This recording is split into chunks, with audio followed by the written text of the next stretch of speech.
What's going on, guys? This is Prodigy, and today I'm bringing you a video on The Division and to talk about the updates that just occurred in the game. As you guys know, if you've played The Division, there was a massive patch and update that came out on April the 12th, which was yesterday, and there was a lot of things changed, and I just wanted to go over a quick review of some important things that you guys might want to know.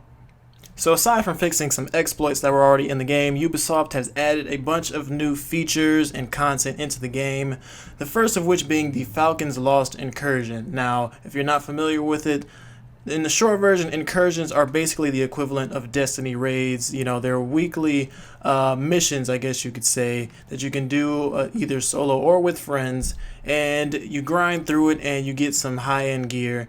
And it's basically just a way to get some extra gear, Phoenix credits and things of that nature. And it's a cool addition to the game, and it's a nice way for you to, get some more high-end gear. And as well as have some fun and do some new stuff, all that jazz.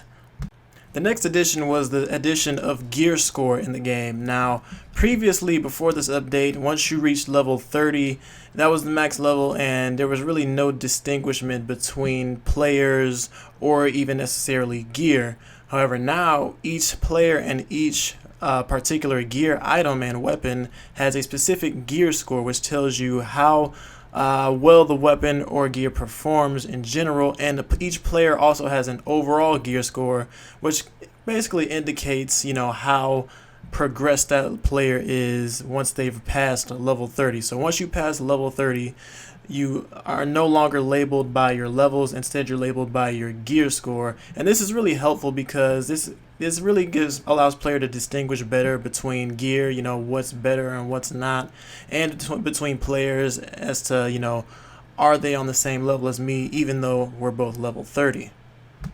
Now, on top of the gear score, there's also gear sets now, which is basically like a gear set, like a almost uniform type thing, if you want to think of it like that. Where a gear set is basically if you have all the items of a specific gear item, then you will get an additional talent or skill. And each specific gear set offers a different skill, obviously. And I believe there's 4 total gear sets in the game right now, and you can get them through the incursion missions.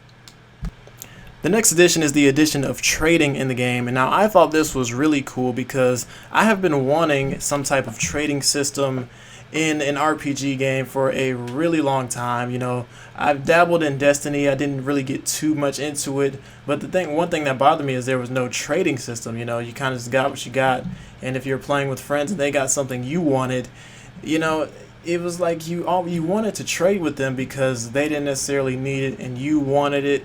But there was pretty much nothing you can do about it. So there's a trading system now in place in the Division. There are some catches, however.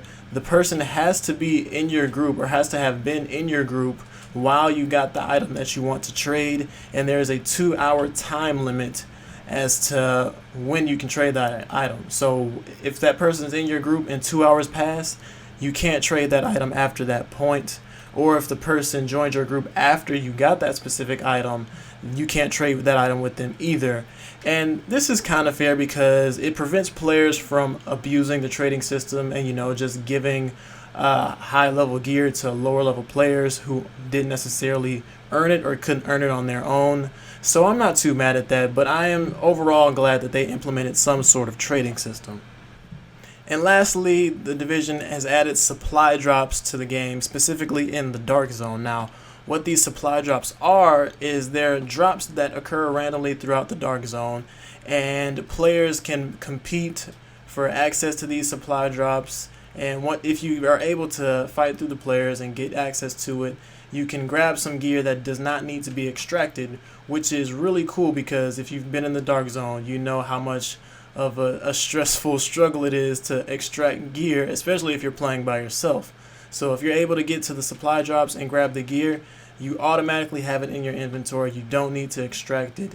It's on you. Even if they kill you right after you extract it, you're safe. You got the gear. You don't have to worry about that. So that's going to wrap it up for this video. Obviously, there were more smaller changes that took place, but I'm not going to go into detail on those because you probably don't care. But if you did enjoy this video, please hit that like button. I really appreciate it. I'm going to be doing more videos on The Division as I've been jumping into it a lot more recently. So expect that on my channel. But as always, this was Prodigy. Thanks for listening.